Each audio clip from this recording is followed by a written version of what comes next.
मैं doctor Ravindra Kumar Verma, paediatrician, district TB hospital बस्ती।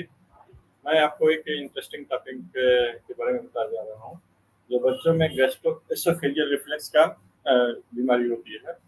ये एक गैस्ट्रोएसोफेजियल रिफ्लक्स या एसिड रिफ्लक्स एक ऐसी स्थिति है जिसमें पेट के जो खाना फूड होता है, तो रिफ्लक्स होके जब होता है वो भोजन नली में वापस आ जाता है। ये अगर काफ़ी दिनों तक परसिस्ट करता है तो ये गंभीर और दीर्घकालिक रूप से गैस्ट्रोएसोफेजियल रिफ्लक्स डिजीज कहलाता है। इसमें बार बार एसिड में आने से जो होता है वो उसमें ये गैस्ट्रिक इसोफेजियल इरोजन हो जाता है। जब समान लक्षण अक्सर दोहराए जाते हैं और कभी कभी ऐसी समस्याएं भी उत्पन्न हो सकती है। ये रोग 10 वर्ष के ऊपर से बच्चों में अधिक पाया जाता है। इसमें बच्चों का वजन बढ़ना या मोटापा ग्रस्त जो बच्चे होते हैं, ये कुछ समस्याएं होती हैं जो उनके भोजन नली, मस्तिष्क या फेफड़ों को प्रभावित करती हैं। उनसे जीआरडी विकसित होने की संभावना ज़्यादा होती है। आजकल के खास करके फास्ट फूड में जो होता है उसमें फैट्स ज़्यादा होते हैं, तो इसमें और कॉमन ज़्यादा होता है और इस कारण बच्चों में वेट गेन ज़्यादा होता है, डेवलपमेंट ज़्यादा होता है।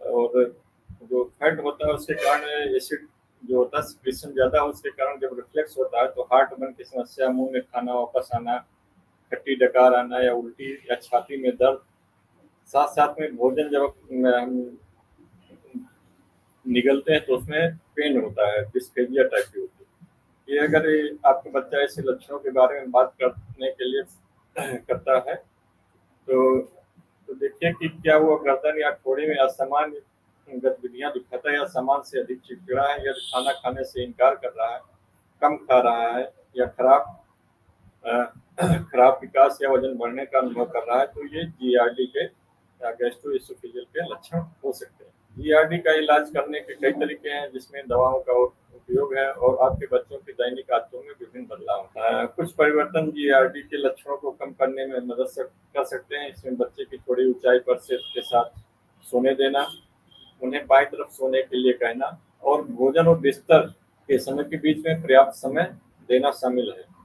आपके बच्चे के आहार में बदलाव करना भी एसिड रिफ्लक्स को प्रबंधित करने के लिए ये एक प्रभावशाली विकल्प हो सकता है। इसमें सोडा, चॉकलेट, साइट्रस फल, संतरे का फल है या अंगूर है, टमाटर है, कैफीन युक्त पेय है, कार्बोनेटेड वाटर जो आते हैं, कोका कोला या पेप्सी जो कुछ है, ये एसिड रिफ्लक्स का कारण बन सकते हैं।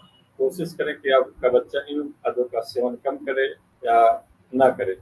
यदि आपका बच्चा अधिक वजन का है तो ये भी एसिड रिफ्लक्स का एक कारण हो सकता है। अपने डॉक्टर के इस बारे में संपर्क करें कि आपके बच्चे का वजन कैसे कम किया जा सकता है। यदि आपके पास एसिड रिफ्लक्स एग्रेसिव एक शिशु है तो आप खाद्य कार्यक्रम और मात्रा में भी परिवर्तन कर सकते हैं ताकि लक्षणों को कम किया जा सके।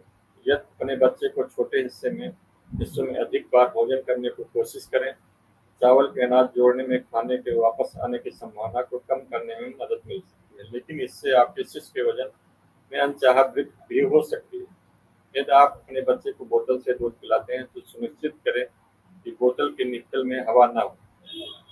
बच्चों के दौरान भोजन के दौरान अपने बच्चों को बार बार बंद करने की कोशिश करें। ये महत्वपूर्ण है कि आप अपने बच्चों को कोई भी दवाएं जिसमें ओवर द काउंटर मेडिसिन शामिल है अपने डॉक्टर्स के परामर्श के बिना न दें।